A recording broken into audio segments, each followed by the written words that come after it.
আসসালামু আলাইকুম, সবাই কেমন আছেন? আজকে চিংড়ি ফ্রাই করব। প্রথমে চিংড়িগুলো মাথাটা সরিয়ে চিংড়ির খোসাটা ছাড়িয়ে নিয়েছি এবং লেজটা রেখে দিয়েছি। ভালো করে ধুয়ে নিয়েছি। এবার একটা ছুরির সাহায্যে চিংড়ির পেট থেকে এভাবে একটু আঁচড়ে আঁচড়ে দিব, এতে করে চিংড়ির ভেতরে মশলা ভালো করে ঢুকবে এবং ভাজার পরে চিংড়িটা কুঁচকে যাবে না। সবগুলো কাটা হয়ে গেলে এতে কিছু মশলা অ্যাড করে নিব। খুব বেশি মশলা আসলে চিংড়ি ভাজাতে দিতে হয় না। স্বাদমতো লবণ এবং সামান্য গোলমরিচের ফাঁকি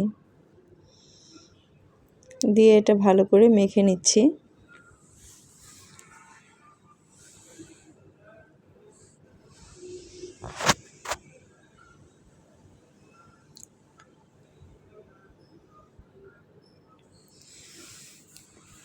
এতে 1 টেবিল চামচ কর্নফ্লাওয়ার দিয়ে মেখে চিংড়িটা আমি রেখে দিব আধা ঘন্টা থেকে 1 ঘন্টা।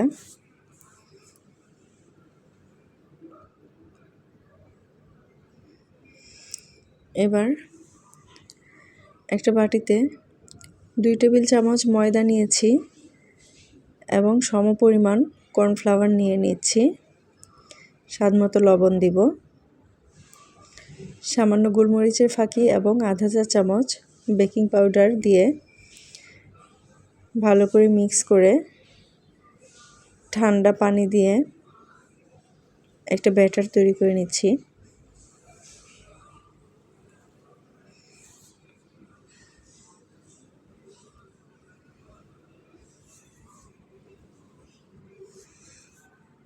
গোলমরিচের ফাঁকি দিয়ে দিলাম।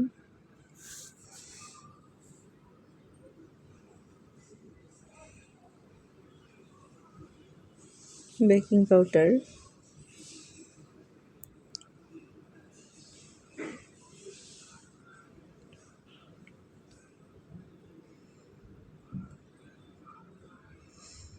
ব্যাটারটা খুব বেশি পাতলাও হবে না আবার খুব ঘনও হবে না, এরকম করে নেবেন।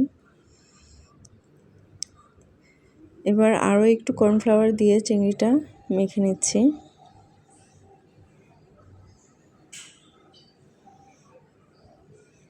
চুলায় একটি প্যানে সয়াবিন তেল গরম করতে বসিয়ে দিয়েছি। তেলটা গরম হয়ে গেলে এতে চিংড়িটা ব্যাটারটিতে ডুবিয়ে তেলের মধ্যে ছেড়ে দিচ্ছি।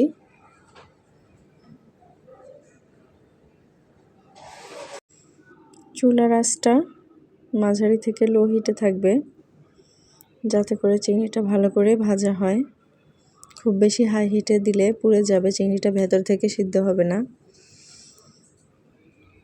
এবার উল্টে পাল্টে দিচ্ছে যাতে দুইটা পাশই ভালো করে সেদ্ধ হয় এবং ভাজা হয়। সম্পূর্ণ ভাজা হয়ে গেলে চিংড়ির কালারগুলো খুব সুন্দর আসবে। দেখেন সবগুলো চিংড়ি ভাজা হয়ে গেছে। এবার এগুলো তেল থেকে উঠিয়ে নামিয়ে নিচ্ছি। তো আপনারা যে কোনো সস দিয়েও এটা পরিবেশন করতে পারেন, চাইলে এমনিও খেতে পারেন। আমার ভিডিওটি কেমন লাগলো অবশ্যই কমেন্টে জানাবেন আর আমার চ্যানেলটি সাবস্ক্রাইব করবেন। ধন্যবাদ সবাইকে।